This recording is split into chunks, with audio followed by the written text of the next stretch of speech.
Who needs the web when you have the Hive? Ready for the latest buzz in all things VR? We'll fly those emojis for tonight's episode, featuring our special guest, Dr. Jedd Audry, discussing empathy in VR.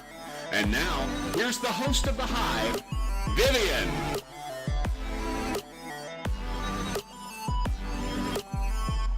All right, that was my cue, right?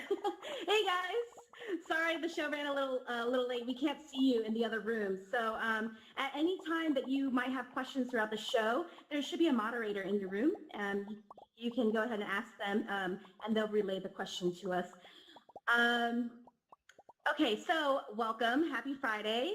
I'm happy to have a very special guest today, probably the most enthusiastic person I've yet met in VR. He's really excited about this topic.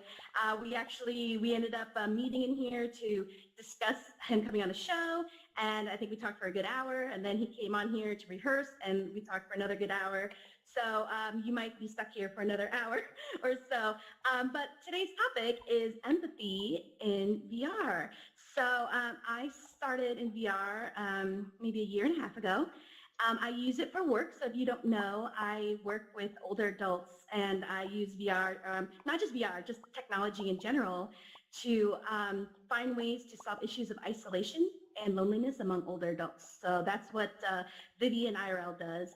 But in AltSpace, you know, I use AltSpace for work, but I also started to use it, you know, for personal reasons. It was just a lot of fun. I met really cool, interesting people, you know, people from all over the world. And anyway, some time ago, maybe 5-6 months ago, I, you know, found out that I was really sick. And before I wanted to share my story, I was like, I don't know if I want to talk about it because it's really personal, and I don't know how people felt about like talking about personal things that they're going through. But because of all these different things that I was going through, for a long time, I had to like kind of be quiet about it and not really share, you know, what I was going through. So then I just decided that, you know what, like, it's okay, because if something's happening to you, you should be able to share it, right? Like, that's kind of what, you know, life is about, is being able to share your experiences with people. So I shared, you know, that I was diagnosed with cancer, and it's this rare type of cancer.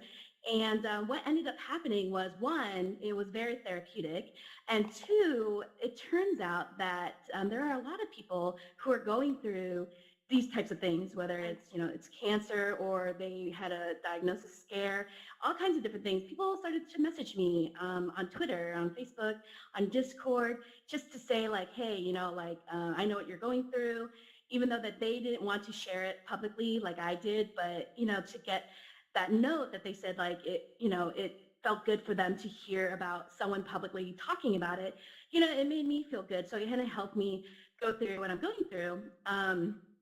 But anyway, that brings on this topic for today. We wanted to talk about, you know, like how we relate to each other in VR, because, you know, as we look around, we're all like kind of like robots or humans. We sometimes don't have arms. There's different representations of ourselves, and the thing is that when I look at each person here in AltSpace or any social app, really, what's masked is the things that we would notice in real life, like what someone looks like, you know, how tall they are, if they're skinny, if they're overweight, how old they are, and then just snap judgments that we can make about people before we even talk to them. But in AltSpace, we don't have those, you know, preconceived, you know, prejudices when we meet people. So I could talk to someone, you know, and they could be 10 years old, 30 years old, but it takes time to, after talking to them, well, maybe not 10 years old, but, you know, like we could start to learn more about the person. And the more I talk to people about it, the more I find that people are going through a lot of similar things. So I kind of wanted to do a poll. Let me just go back here to my desk. If I open up this poll here, we are going to do a quick survey. It's an anonymous survey, so please feel free to answer candidly. We're going to put it up on the screen here in a moment, and if you press this button, or if you're in this room, you should be able to see a sign, a red sign. If you don't, you can open your in-game browser by hitting the triangle, and typing in mentee.com, and just go ahead and use that code 553686, and we will have a poll just to kind of gauge the audience, to see where people are, and you don't have to put in the spaces. And the first question, you can also, if you see the audience survey, this is completely anonymous. You can react with the hearts, the thumbs up, or the cat. I just thought I put the cat in there. But the first question, we can go to the first one here, is I have, and you can choose multiple options: social anxiety, agoraphobia, depression, PTSD, or none of these. If you've been on Allspace for a while, you probably see that there's quite a number of events that address these. Even in VR chat, if you ever go over there, there is a really cool talk show called Endgame. They talk a lot about these types of issues as well. So we can see, as people start to answer, oh, look at this. So it's by percentage of what people are going through: social anxiety, depression. So I put these up because this is what I've heard from people in the past, and these are topics that have been brought up before. So let's go on to the next question. Oh, look, it keeps changing, and you can have these results mailed to you if you wanted to see. Again, it's anonymous. We don't see who said what. So we also want to talk about harassment in VR. So when it comes to harassment, what of these have you experienced? You've never been harassed, which would be a great thing. You've witnessed harassment and said nothing, or you've witnessed harassment and did something, but you yourself have harassed or picked on someone. I put picked on because, maybe you didn't harass someone to the extent of what harassment might mean, but maybe you teased somebody and it kind of went too far. So that can kind of happen too. And I apologize if that was ever me. Because like I was telling our guest today, for the first 3 months of me in Allspace, I just kind of trolled people, not in a mean way. I just kind of joked around in the campfire, didn't really make friends with any specific people, but just goofed off, and that's kind of what I did. All right, let's go to the last one. To the last slide. Wow, this is great answers. Okay, now when it comes to VR, and this is on a scale of 1, 2, and 3 of strongly disagree, neutral, or strongly agree, you are different than the real life you. So it can be a number of ways, right? Maybe you don't want to share your identity, or you are completely different, you take on a new identity, or you're completely yourself. You see VR people as real people. The reason why I put this was because there is somebody who's known for kind of causing a little bit of trouble. Well, they told me once that, the reason why they do that is because they think of this as a game and they don't associate the avatars with real people. And that's what makes it easier for them to, kind of be a jerk. And that, they admitted that. You're closer to people in VR than in real life, and I've learned to empathize with people different than me. So this is just a gauge, and I'm just going to look at this with all of you. So these are some really great answers right here, and it shows you the average. Well, I really I'm closer to people in VR than in real life, because it's kind of true for me. So anyway, I wanted to be able to put this up here so that we can get an understanding of where we are in the audience. So you can see from these results that it's not just a bunch of people and and really this as a game. So there's real people in here who use this VR for a specific reason, or it helps them through a lot of things. So without further ado, let's bring on my guest, Dr. Jedd Audry. He's doing his residency in psychiatry. Yay, you're here. Hey. Hey. Am I here? You are here. You are here. Yes. You can take a stand over here. I'm going to put this away here so people don't get popping up.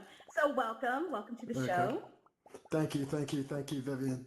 Yeah. So nice to meet you guys. Yeah. Jedd is actually he's a user of Allspace. And I so am. how long have you been on Allspace? So I have, when was my Allspace birthday? I think it was probably about a week ago. So I've been on it roughly now for about 2 months, and I think I get on like every probably about 3 times, 2 or 3 times a day. I would say Okay. at this point, conservatively, yeah. And what's your background with VR? Is it just like something for fun that you did, or for work, or how did you find Yeah, out? so I got yeah, so I got into VR kind of in a roundabout way. And I'd like to preface all this by saying that I'm not giving any sort of medical advice today or endorsing any sort of treatment plans or anything like that. This is purely just kind of my thoughts through the lens of what I've been seeing as I go through VR. But I graduated from medical school recently, and I had the opportunity to meet with just a colleague that was connected to a VR development company in Mississippi, which is where I am, which is kind of cool in and of itself. But so I had an opportunity to like intern with them, and it was the coolest thing. I mean, they were working with like high school students in the country, so to speak, and these guys making like applications and stuff. And I thought it was just the most amazing thing. And I said, I gotta join. I gotta see what you guys are doing. So I joined them, and I realized there were like so many different applications for medicine, for therapeutic work, especially like in the field of mental health, which is that's my passion. Performance hacking, just life hacking in general. Like I saw VR as sort of that outlet, and they gave me a book to read, which is called Experience on Demand. A lot of you have probably heard of it, Jeremy Bailenson.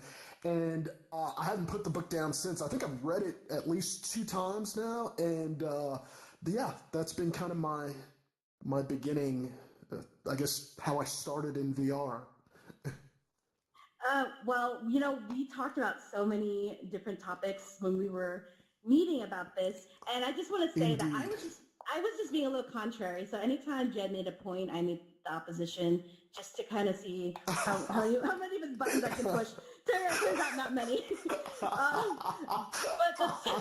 the topic today, it's a little bit more on the Yeah. serious side. We're talking about empathy, Yeah, it and is. one of the things that we talked about was how we can kind of be someone else or hide our identity. So I wanted to ask you, what does that like imply for kind of like the metaverse being where like new people will meet each other and kind of like hiding behind avatars or being themselves. Right, or being themselves. It's a good question. You know, uh, I think VR is very special in the sense that we basically have these extensions of ourselves, kind of this embodied cognition, this embodied experience in VR. We're able to come in and basically be whoever we want to be. We assume there's a really good quote or a really good word that they use called the Proteus effect. And basically, it's this idea that you come in, you embody this avatar, and the avatar becomes you, essentially, depending on the level of presence and connection that you have to the virtual environment.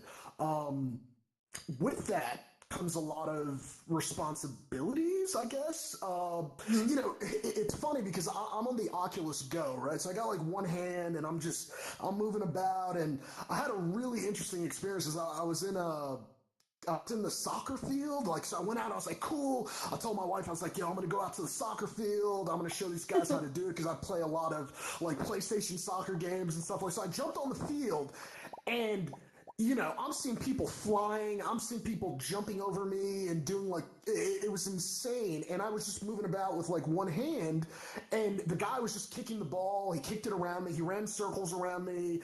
And I'm a pretty athletic person. I used to play a lot of sports in school, and it was such a humbling experience to be there and to be limited by this body that I felt a connection to. Because, at this point now, this arm, I feel like it can do anything. This is my ticket to the world. It's like I extend this arm and hello. You know what I mean? Yeah. So I felt severely limited. So there's this idea that, okay, so you can select an avatar, right? And there's all these social spaces. There's Philip Rosedale is starting, and he's already been working on his version of VR Second Life, which is high fidelity. And in that, you have these avatars that are very, very responsive. In other words, they've got like expression. There's this idea that the fingers and the articulation of the fingers themselves can really kind of convey more emotion and more feeling.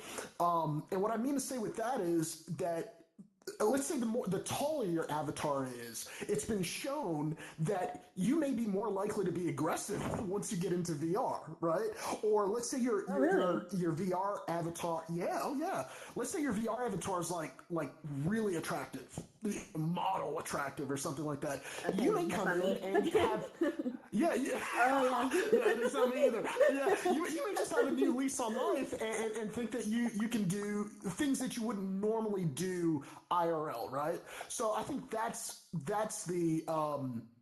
at one point, that's altogether kind of the benefit and sort of the detriment of VR. And it's a space where it's kind of a gray area where we.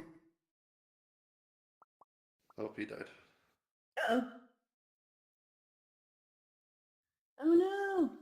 Game probably crashed. What is it? It's the gray area, then what?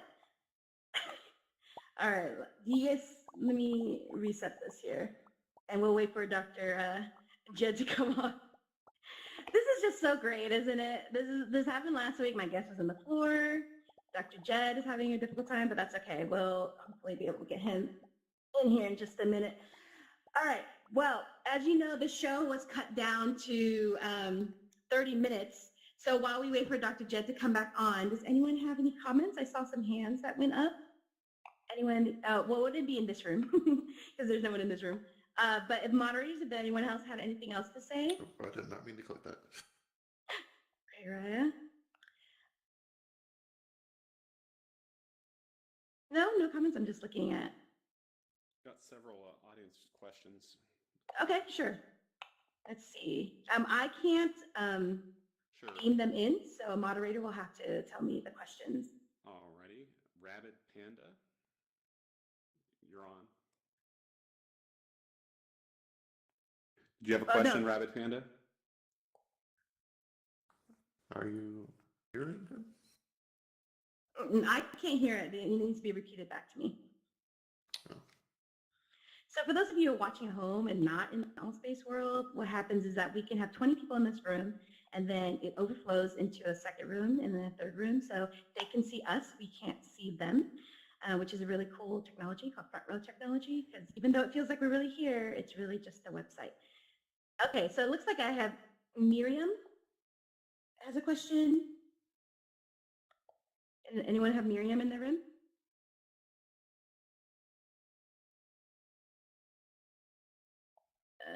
No? Okay, well, this is always so fun. All right, well, let me just tell you that I'm having a lot of anxiety right now because of what's happening. I'm kidding. It's not that big of a deal. This is just VR. There's like 10 people watching, I'm sure.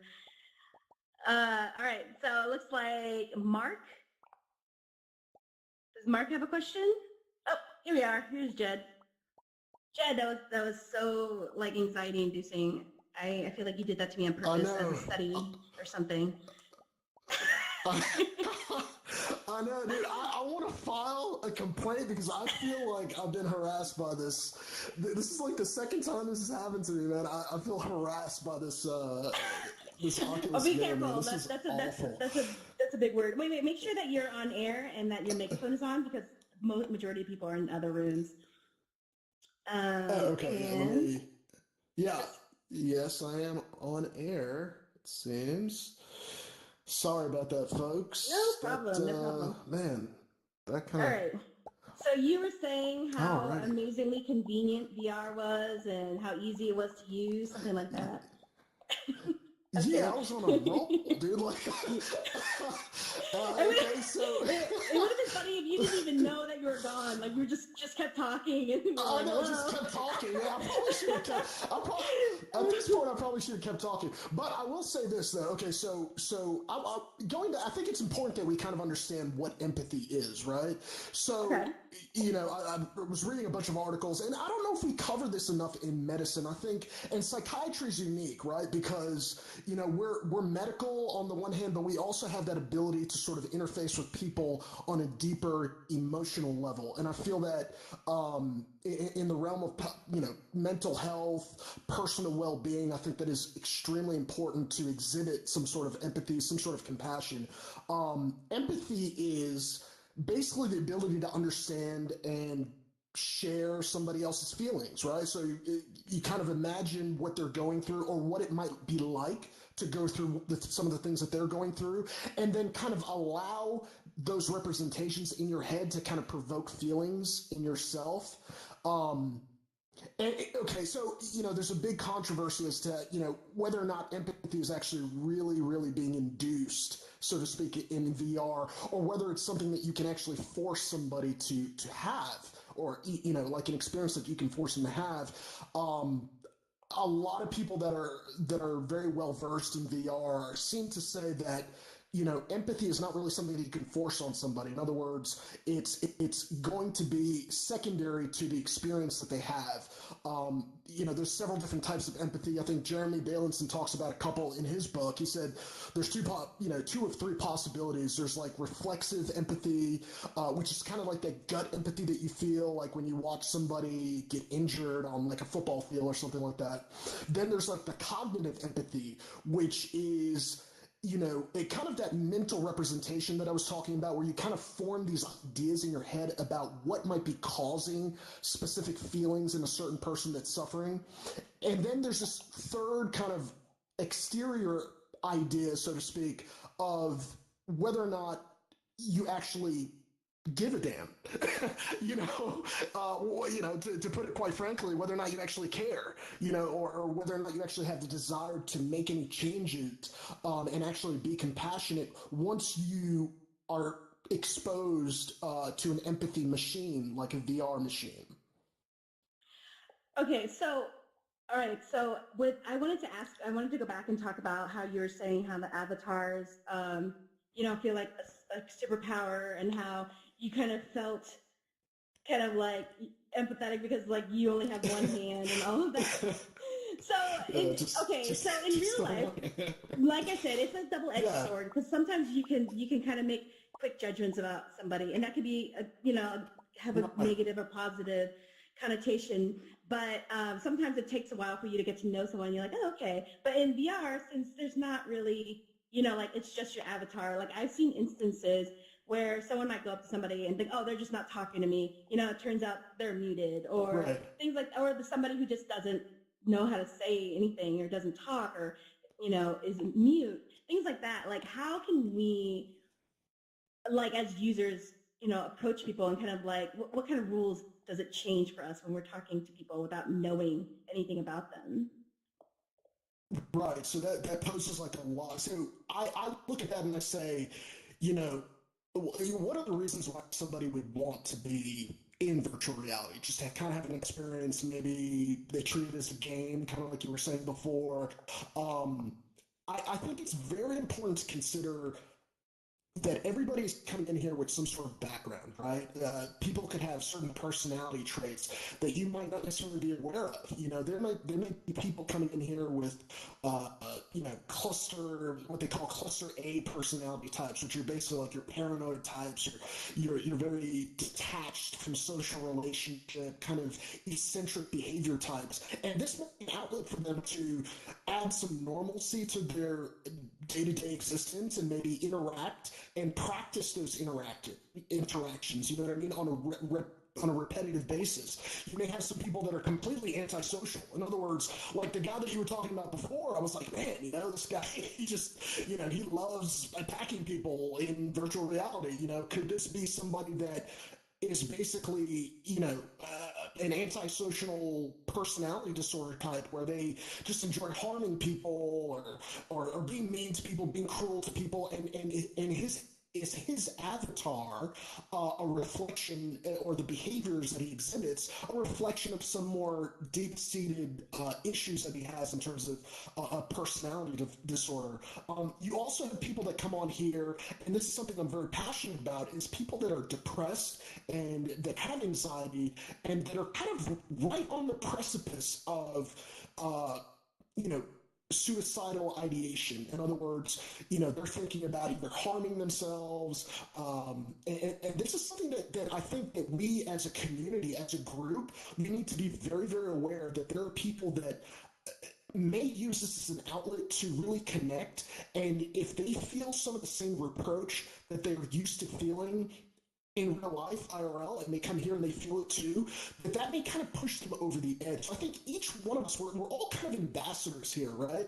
Because we're all taking on, it's this magical setting where we're in VR and we can create any type of reality. We can go and experience anything that we want to experience, and we can do it collectively as a group. I think it's incumbent upon us as sort of the denizens and the keepers of the realm to kind of make this a safe space for everybody. And I know this sounds kind of very Pollyanna, and some people might say it's unrealistic, but I truly feel that this is the next evolution of human interaction. In a sense, we're getting to that point where virtual reality will be incorporated into everything. I think, just for the purposes, and I'm going to go off on a tangent. I know you're probably like, he's talking way too much, but for the purpose of climate change and travel and so forth, I mean, people are going to be able to work at home. They're going to be able to interact at home.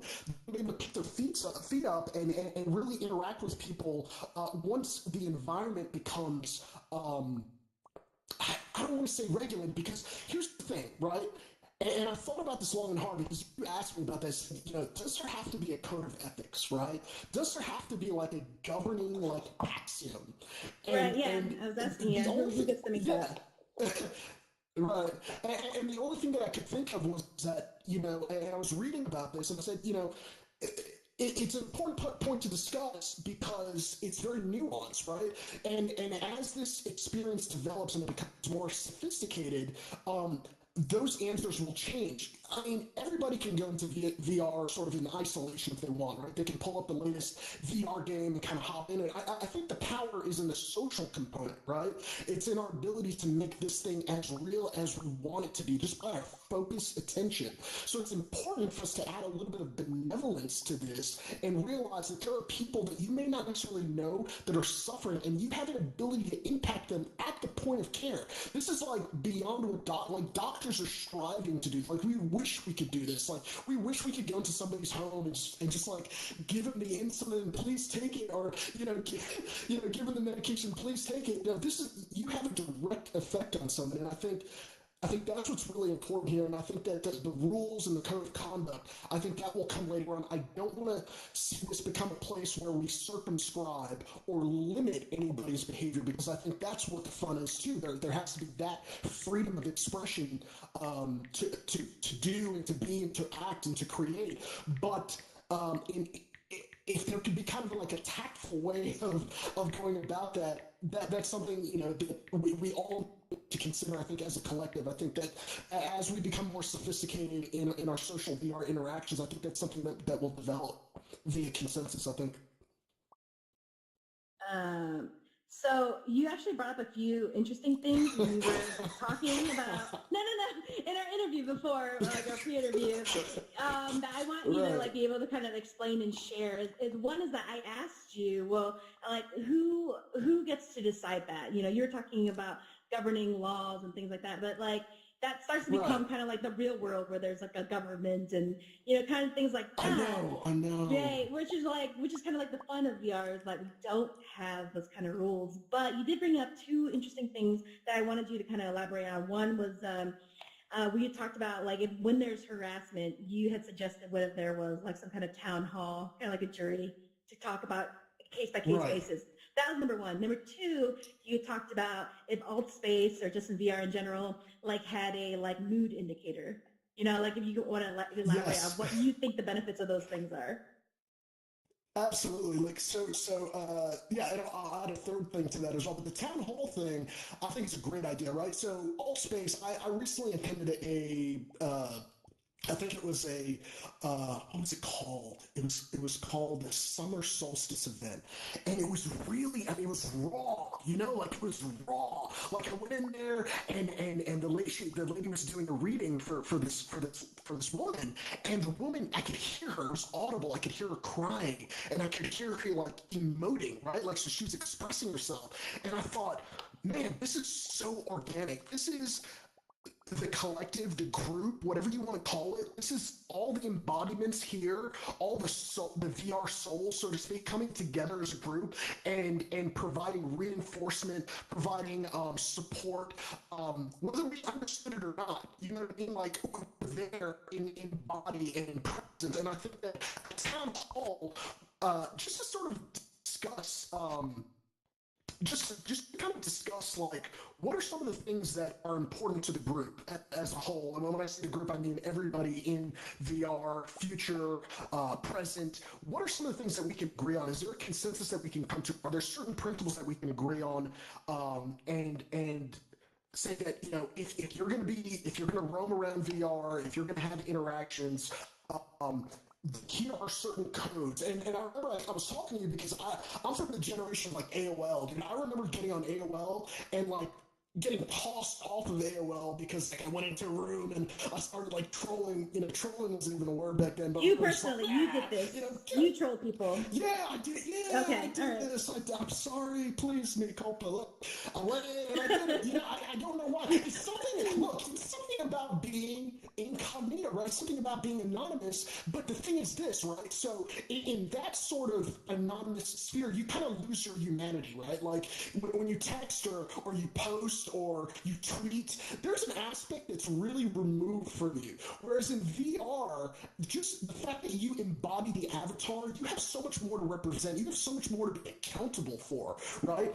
I think that the mood indicators are something that very, very key. I think somebody came up to me. I think my wife got into VR one time, and somebody came and they flew right through her, and they started doing some like gyrating hip movements, and there was some, she was like, I don't know if there's some music playing, I don't know what's going on, but I guess the guy was just having some fun. Now, it would have been nice for her to be able to have like a mood sensor on and give the guy an opportunity to say, you know what, maybe I might not interact with this person in this. I see that their mood indicator is kind of rising to orange. It's getting, it's going from green to red. Maybe I may not want to broach it. So it gives that person a chance without completely like removing them or blocking them or limiting their autonomy, so to speak. It gives them an opportunity to redress some of their behavior. Another thing I wanted to look at, just really quickly, another thing I wanted to say was that it would be nice, and I was thinking about this for Altspace, it would be nice if Altspace had kind of an introductory, and it was a voluntary kind of a deal, but an introductory video, right? Explaining the different types of personalities that would come on to Altspace, right? And kind of give you a look through their lens, like what's going on like a day in their life. You know what I'm saying? So somebody that, let's say you've got like a bipolar, right? Or a manic depressive, or you've got somebody that is just plain anxious all the time. They can't get out of the house. And now Altspace has created like this almost like this narrative, right? And you can choose to like look at it or not, when you onboard, when you get into the Altspace environment, but it's a helpful sort of intro into what are some of the things that people experience that are our members, that are basically our Altspace family members. And I think that would be great because it would allow people, without forcing this empathy idea on them, it would allow them to sort of view it at their own leisure. And I think that's something that's really important too, because forced empathy obviously is something that people, it's a very contentious topic. It's like, well, does empathy really work if you kind of force it on people? There's this idea that, even doctors get like emotional fatigue, right? You see somebody, like, especially psychiatrists, right? So you see somebody every single day and they're like, oh, God, doc, I can't, and it's the same thing every day. Eventually you become sort of callous to that. It's kind of human, and it takes a really strong person to kind of fight against that. And I think what would be helpful would be some sort of narrative that can show sort of your introvert going through their day in VR. And you can do it from a third person. You can just kind of look and observe what are some of the interactions that they're having in that space. Let's say in Origins, or they're in the backyard or something like that. What are some of the interactions that they're having? And look at it in a positive light, right? So this is not to shine a negative light on anybody, but say, what were some of the interactions that they had that were positive that really impacted this person, after they left Altspace? Just kind of my thoughts. Well, I think that that's interesting. Like, I'm not saying just for you, that's only interesting to you, but I think as a doctor, you find this interesting. It's interesting to me because I work kind of in this arena where, that's our job to empathize with the people that we serve and to try to figure out what their needs are. But on a larger scale, Allspace is just a social network, and they're providing a space that, you can use it however you want. So for others of us who are just using it just to engage with people or to have fun, what's our responsibility then? Because, like for someone who thinks of this as just a game, or that person who doesn't associate us with, as real people, is that wrong? And, like how far do you think the metaverse or people in the metaverse field have to go, like to accommodate these types of personalities as opposed to just being a place where everybody can just kind of come and do their own thing, and I get it. I want to say that the I guess sort of the utilitarian in me just kind of wants to say, hey, look, everybody, each person for themselves. The thing is that, in talking about VR, it's very interesting to talk about VR, right? Like I was watching Chris Milk. He gave a talk on 10X. You probably heard it, The Clouds of Sidra. It's about the refugees in Jordan. And he said, you can't really talk about VR. It's like saying you want to dance about architecture. And I thought that was really interesting because you got to kind of experience it. So we can talk a lot about sort of the VR experience itself, but I think where it doesn't become a game is when you actually feel this this sense of embodiment and this sense of presence. I think we're going to have to re-educate the gaming culture within the social sphere about what it means to have a place in sort of the social VR society. I think that's very, very important. It'll happen. It'll happen probably a little bit more gradually than other people would like. There's a group of people that say, hey, look, you're on a gaming platform. You know what I mean? Like, knuckle up, be strong and kind of deal with it. And I get that. It makes sense. Everybody comes here, they pay their $200-$300, they get their headset, and they're entitled to do whatever they want. And I agree with that. I'm all for that. But I think that it's almost like you're imbued with kind of these powers. There was a study that was done. It's called the rubber band study, right? And so what these people did was they had this. This could be real quick. They had somebody.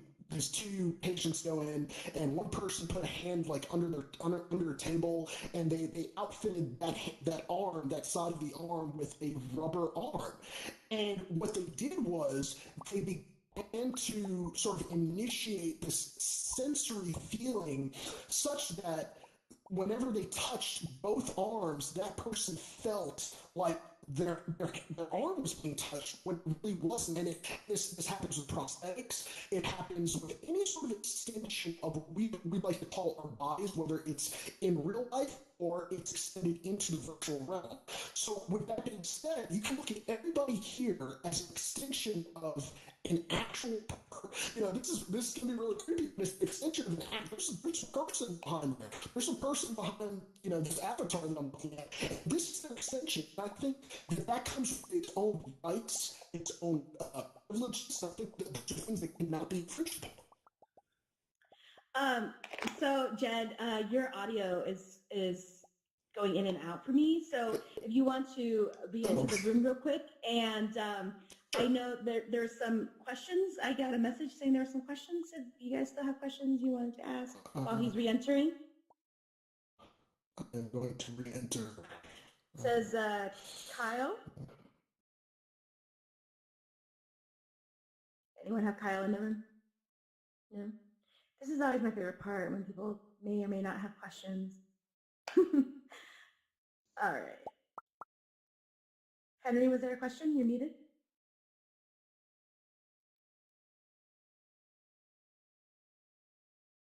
It's funny. I'm just looking at the robot faces like, what? Yes, no, maybe. Um, no, nobody? Okay, that's fine. All right, we're just waiting for Jedd to come back. Oh, wait, now we have another question. You guys always ask a little Kyle. late. All right, go ahead. Kyle, I'm mirrored. I can ask them your question. Oh, Ask me okay. your question. I'll ask Yeah, them. I'm sorry. The mirroring isn't working correctly. So, Henry. Yes, can you guys hear me? Can you hear Yep, you're there, man. My Oh, hand okay, is yeah. pressed. I wanted to ask him about the gaming. We talked about people not knowing that this is a social community, and they come in here and they're like, "It's a game." That happened on my show where someone jumped in like in the middle of the stage and the game sucks, and they got kicked. It's kind of funny. But how do you think you educate people about this is a little bit different than just a game, and these are real people behind the avatars, and it's a challenge. And what can I do as a gamer, game streamer, to educate people better? And your 10-second answer. Okay. If that makes any sense. Yeah, no, that makes sense. And we'll wait for Jedd to come back. But I just want to like respond to that. One is that I'm not a gamer. I am now. Like now, I play games. But before coming into VR, like I did not play games at all. I got VR headset for work, and then of course now it's for fun, right? But it's interesting because I've worked with the same people. I've worked at my job for almost 10 years, and I work with a lot of women. And honestly, we like get along really well because we are mission driven, so we do our job to achieve a mission, and we're trying to complete our task to serve this mission. So even if we disagree, it's fine. Like we still are trying to do the same thing at the end of the day. And when I entered the gaming community, I found that it was like, on one hand, a lot of really cool, supportive people. You become fast friends with people online. You get to know them better than almost like the people you know in real life. But on the other hand, I found that there was a lot of like egos. Okay, there's a lot of that going on, and a lot of like people who had like, I don't know, just kind of like very sensitive to anything that you might say or do. And this was very, very different for me because like to me, if I was just video gaming, I would think that we're doing this like to have fun, right? Or to kind of like avoid whatever else that we want to avoid for that time being, or in a game, achieve a mission, right? So I was kind of surprised by that. But now, having spent more time in it, I could see I could totally see someone being a jerk and like being like, this game sucks because there's like a lot of trolls like that, right? Vivian, But you're I both think, talking over each other. wait, who? Who's talking? You're both talking at the same time. We can't understand anybody's saying. Oh, he Who- must not who's- hear them. He's in the We wrong don't- space. Oh, You I don't know and what Jay Jedd are is. both talking at the same time. Oh, he's in the wrong room. Yeah, Okay, he's in hold another on. room maybe, but yeah. Okay, so let me tell him. All right. I'm going to tell him to come visit. Probably So something people to do. couldn't hear him anyway, Good but here. anyway, we'll have him come in and answer that question again because on the stream, you couldn't hear him. But anyway, that's my opinion, is that like we could all do a better job of just like remembering that like a lot of us are having fun with this, and some of us are trying to distract ourselves and kind of like, I don't know, I would say empathizing with people, but I definitely learned that I really had to navigate my way around handling people that are very different from myself once I entered the gaming community. And let's wait for Jedd to come back so that we can hear what he has to say. You know what we're also going to do is, because I want people to ask questions freely, we're going to end the stream. So I want to say thank you to Dr. Jedd as he enters this back in this room, and then people can ask their questions more freely. So if you can give him some emojis, he's in the other room. And I will go ahead and post some of these findings on Twitter and on Facebook if you wanted to learn more about it. I know some people are here kind of like on research. So thank you very much for watching. Again, technical difficulties, I'm not going to apologize for it because that's the way VR is, okay? I will catch you next week for a special episode that I will announce later when I figure that out. Just kidding, I know what it is. Anyway, have a good night, everyone. Happy Friday.